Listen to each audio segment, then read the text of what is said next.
Now, there are many different ways to categorize and separate out different trading strategies, styles, and approaches to trading the financial markets. But pretty much the majority of strategies, they're either based on technical analysis, fundamental analysis, or some sort of hybrid combination of both. Now, in Forex, fundamental analysis is the study of relative economic, social, and political forces that may affect the supply and demand of one country's currency against another. So, in the long run, the exchange rate of a currency versus other currencies is usually a direct reflection of the market's opinion on the current and future health of its respective economy compared to other countries' economies. It's also heavily influenced by factors such as central bank actions and interest rates.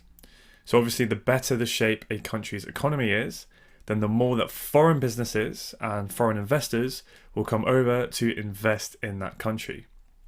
And what this results in is the need for those investors to purchase that country's currency in order to be able to obtain those assets. So this increases the demand for that currency and then in turn driving up the price as a result.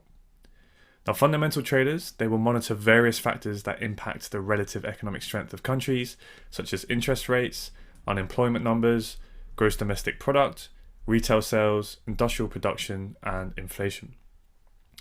So to use this kind of analysis effectively, traders must keep an eye on political and economic events, as well as announcements, presentations, and speeches by politicians, economists, and central bankers. And this kind of analysis can take years to master.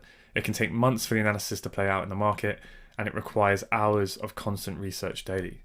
So this is why serious fundamental traders have subscriptions to pretty expensive news and data feeds, such as Bloomberg terminals, which can literally cost thousands, if not tens of thousands of dollars a month. Now, currency exchange rates, they move up and down as a result of supply and demand from market speculators. So every day, investors and traders, both institutional and private sort of retail individuals, they all buy and sell currencies. The numerous types of market participants, they are buying or selling for their own unique reasons, their own unique views, ideas, and beliefs around what the currency pairs they are trading are actually worth. The meeting point of buyers and sellers, for whatever reason they are acting, is price. And no trades can take place unless both the buyer and the seller agree on a price. So it's literally just like an auction, right? And this drives the price of currency pairs. So buyers bring with them demand for the pair, applying upward pressure on prices, and then sellers bring supply for the pair, applying downward pressure on prices. And the market runs like a continuous auction throughout the day, with buyers and sellers constantly competing with each other to get the best possible price. So technical analysis is the framework used to identify trading opportunities through the study of that price movement and volume from that battle between buyers and sellers, and then that is then reflected onto a price chart. So you have these big commercial companies putting huge orders through the market. So let's say there's a big Japanese construction company and they need to buy thousands of tons of timber from Canada. Then they're going to need to exchange a large amount of Japanese yen for Canadian dollars in order to actually make that purchase, right? So they then go and approach the dealing desks at large banks to facilitate that transaction on their behalf. So BFIs, banks and financial institutions are the other big players who are putting huge orders through the market for loads of different and various reasons. Then there are also speculators who are just purely trading to try and extract a profit from the movement in exchange rates. And this includes both large institutions, large financial institutions, as well as independent retail traders such as us. And all of those above that we just talked about, they are all affected by the forces of human emotion that come into play when sums of money are involved. All of this behavior and participation is what drives the order flow that is put through the market. And the interaction of buyers and sellers with that order flow then prints the price action that we actually see on our charts. And that price action then creates patterns. And these patterns repeat themselves over and over, time and time again. Crowd psychology has been reflected in the price of stocks, indices, commodities, futures, and currencies literally since the beginning of the free market.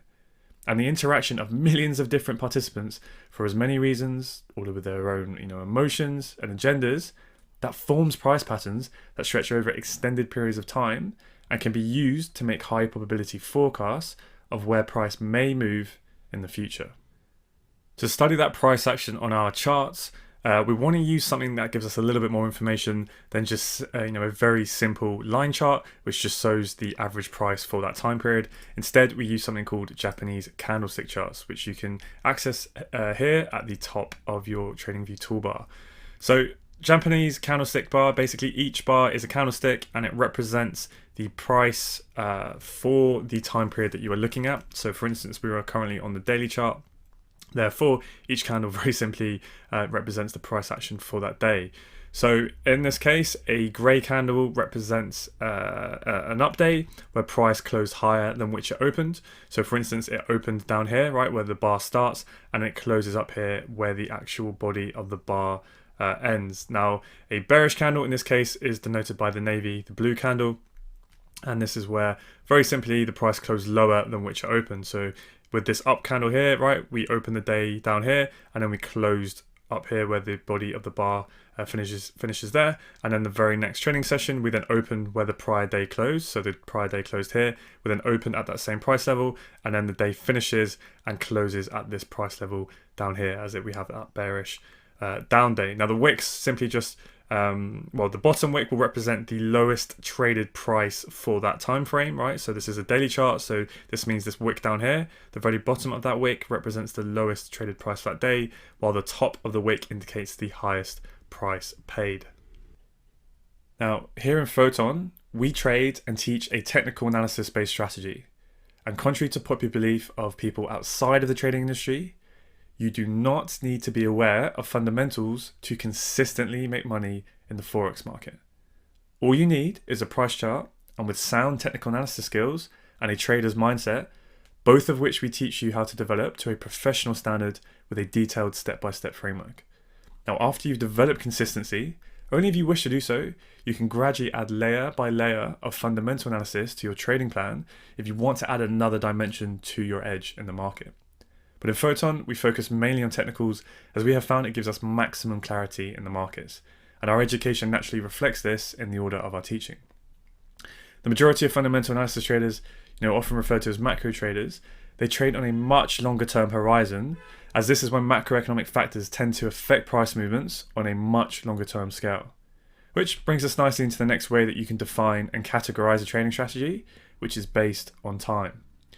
So scalping, you've probably heard of that. It's a type of trading where you essentially stay in trades anywhere from just a few seconds to maybe a few minutes, and you're generally targeting a really small movement in price. Then we have day trading, which is where you typically stay in trades anywhere from a few minutes, but generally you don't hold any positions overnight into the next trading day. So of course, as the name states, you're in and out within the day. So your sort of main goal essentially is you're just trying to catch and ride that sort of main price movement of the day, and then you're out. Then we have swing traders, and they stay in trades anywhere from a couple of days up to a few weeks, and they are typically trying to catch a daily trend.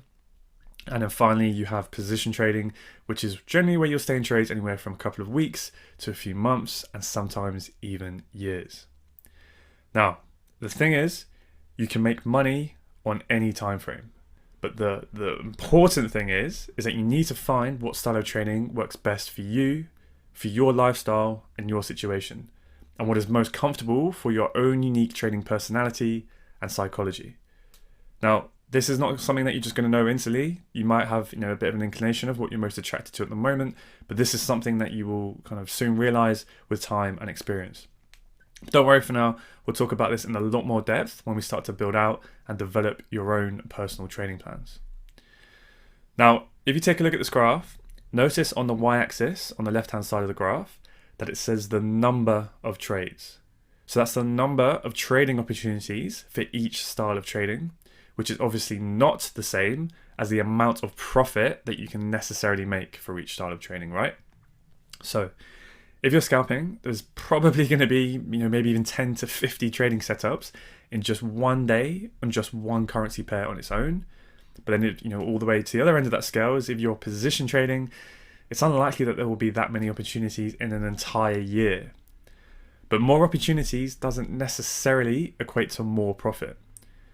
If you're scalping on the seconds time frame, there's going to be practically an unlimited number of trading setups across the entire market, And if you're trying to look at all of the currency pairs at once on the 15 seconds time frame, there's no way a human can physically execute those, right?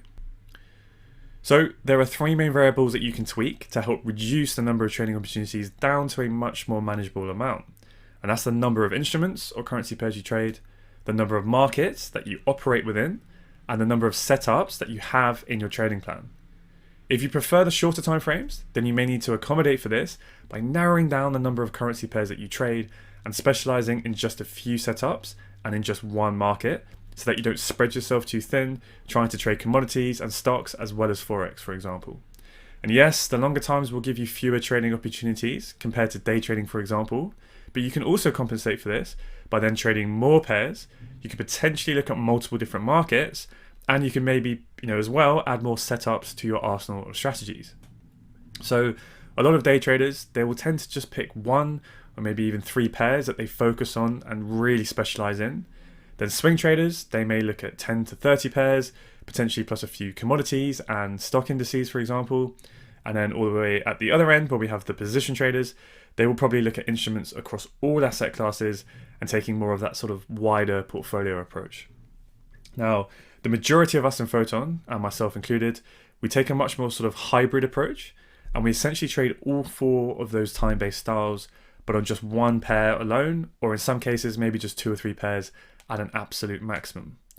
So you will learn and develop the skill set to be able to enter a position with the accuracy and refinement of a scalper on the lower time frames with a very small stop loss size, but to then hold and target the larger price movements of a swing or even a position trader for insanely huge risk to reward trades. Now, don't get me wrong, this is not easy. I'm not here to sell dreams. This is definitely not something that is going to happen overnight. But you will see throughout this program and your time here at Photon just how truly effective this strategy is. So please be prepared for some limiting beliefs to be absolutely crushed. So when you are beginning the journey with this strategy, I would highly recommend that you just focus on 1 or 2 pairs alone so that you can really learn and master your approach on that specific pair. And I promise you will be blown away by the abundance of opportunity that the market will provide to you on a daily basis. It's just down to you to learn how to open yourself up and tap into that opportunity, which is exactly the journey we're going to guide you through over the next 12 months.